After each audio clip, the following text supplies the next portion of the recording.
On en parle avec mon invité Dominique Volton, il est directeur au CNRS, directeur de la revue Hermès, également auteur de Demain, la francophonie. Bonsoir, merci beaucoup d'être avec nous. Alors Emmanuel Macron a parlé de combat, on vient de l'entendre, de conquête, voire de reconquête de la francophonie, reconquête de la jeunesse. Que pensez-vous de cette approche, Dominique Volton, et de ces termes? C'est vrai que la francophonie, c'est une chance pour la France et pour le monde, parce que c'est la diversité linguistique.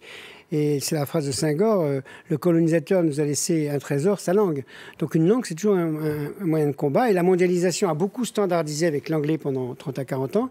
Et on s'aperçoit de plus en plus de l'importance des grandes langues. Le français, c'est la 5e langue du monde.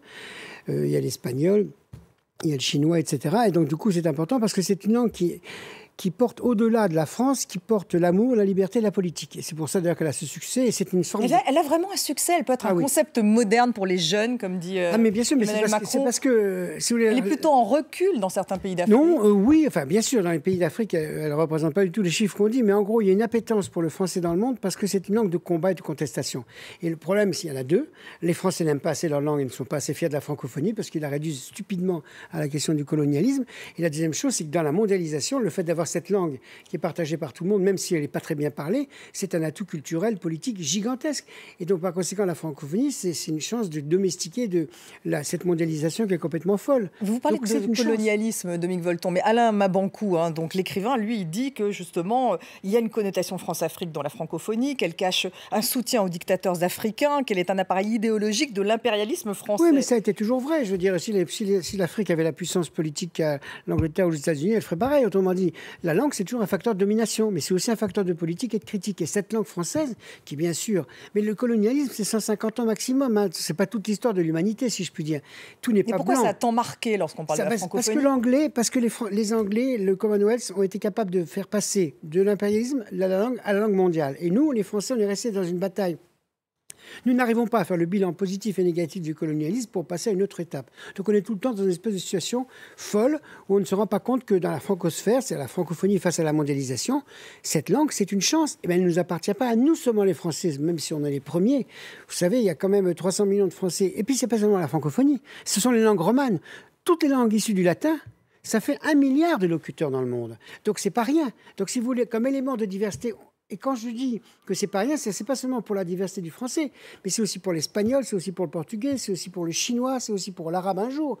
Les langues, c'est le principal facteur de diversité. Vous dites justement qu'il faut une francophonie décomplexée, je vous cite, libérée de son cadre historique, qui inscrit sa singularité dans une mondialisation non plus redoutée, mais assumée. Mais oui. Est-ce que c'est possible? Mais oui, c'est possible. D'abord, là, elle est très institutionnalisée, cette francophonie. Quand on voit les sommets de l'OIF, c'est très bien que les chefs d'État s'occupent de ça, mais ils ne s'occupent pas beaucoup de ça. C'est utile, l'OIF? Alors oui, c'est utile, à condition qu'ils paient leurs cotisations, qu'ils fassent des combats, qu'ils ne trahissent pas trop les valeurs de la démocratie. Et sur les droits de l'homme, maintenant qu'on va avoir une secrétaire générale rwandaise. Oui, c'est pour ça que ce qui fera bouger la francophonie au bout d'un moment, c'est la société civile.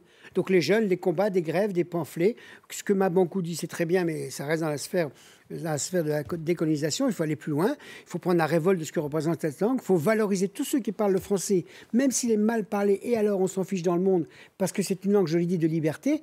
Donc c'est la société civile qui, in fine, sauve la francophonie ou sauve la lusophonie. Des politiques d'éducation. Il faut ces Français, ils sont en train de perdre des moyens, 10% de baisse des aides. Oui, mais ça, c'est la France, dans son masochisme absolu, ne se rend pas compte que le budget du Quai d'Orsay est absolument fondamental et on rogne partout sur les lycées, sur les instituts, ce qui est stupide, même sur les alliances françaises. Mais il n'y a pas seulement la langue française. C'est pas là qu'on devrait rogner. Non, pas du tout, jamais. Il faudrait leur donner plus d'argent. Mais il faudrait dire aussi aux chefs d'État qui participent de la francophonie qu'ils n'ont pas intérêt à supprimer leur langue maternelle. Il faut apprendre le français ou l'espagnol ou l'anglais, mais il faut aussi apprendre les langues maternelles. Si vous voulez, la langue, c'est la première condition de la diversité culturelle. Et demain, si on ne respecte pas la diversité culturelle, nous nous tuerons dans le monde pour sauver nos identités. Donc se battre pour la diversité des langues, c'est se battre aussi pour un respect mutuel. Vous parlez d'un Erasmus francophone. Oui. Moi, je baladerai il faut des moyens pour cela, évidemment. Mais c'est rien par rapport à tous les frics qui est dépensé dans les milliards de guerres qui sont faites. Il n'en a pas vraiment parlé d'un Erasmus francophone, non, parce que c'est une vision, si vous voulez, actuellement, c'est très bien, mais les Français ne s'investissent pas assez dans la francophonie, et la francophonie est un peu trop étatique, officielle, comme on Donc voit. Donc, ce n'est pas vraiment un nouveau discours qu'on entend de la part d'Emmanuel Macron. S'il le fait suivre de grandes mesures politiques et financières, oui. S'il fait avancer les droits de l'homme, oui. Mais si, évidemment, c'est pour faire, comme à chaque fois, un discours devant les chefs d'État qui disent ça et qui font le contraire le lendemain, ça ne va pas. C'est pour ça que je dis que trop de real politique. Mais bien sûr, c'est trop. Si vous voulez, le principal, moi je connais bien, hein, j'ai suivi plusieurs sommets, etc. On a l'impression que c'est de l'ONU en plus petit. C'est un peu ridicule. La francophonie n'a pas à ressembler à l'ONU. Donc quoi, il faut abandonner ce côté institutionnel? Non, il faut le garder, mais il faut le relativiser. Il faut faire appel à la jeunesse, à la société civile, à être un peu plus fou, à développer la francophonie du business, des affaires. C'est-à-dire pas seulement dans la culture, la politique et la tradition. Mais dans les affaires, il y a de la politique. Mais oui, il y a de la politique dans les affaires. En Afrique. Bien sûr, mais il n'y a aucune raison qu'il y ait que l'anglais qui soit dans le business. Oui, mais alors les droits de l'homme?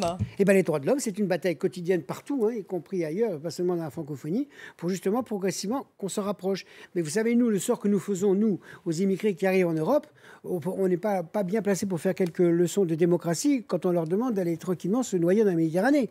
Peut-on véritablement repenser la relation entre la France et l'Afrique à travers la francophonie? Alors comment? La tragédie française, c'est que nous n'arrivons pas à faire, je l'ai dit tout à l'heure, ce bilan de la colonisation, aspect positif, aspect Donc il y a déjà des rétrospections. Bien sûr, et c'est tragique, et nous payons tout. Ça fait très longtemps qu'on doit la faire. Oui, ça fait 30 à 40 ans, c'est sûr. Les Anglais ont été plus malins, les Espagnols beaucoup plus malins là-dessus.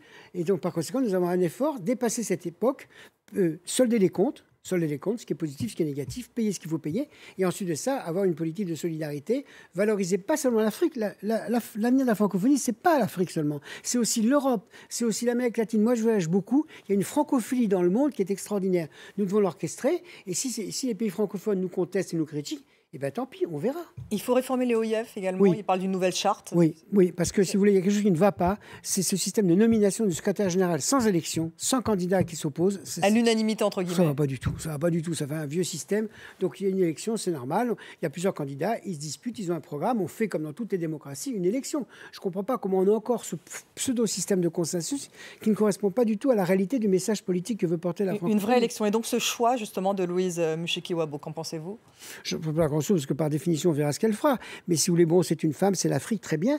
Mais encore une fois... Ça, c'est le côté positif. Oui, mais maintenant, la francophonie, pour moi, c'est pas que l'Afrique. Que ce soit quelqu'un qui vient de l'Afrique anglophone... La démographie fait que ça sera de plus en plus en Afrique. Non, ça c'est un argument...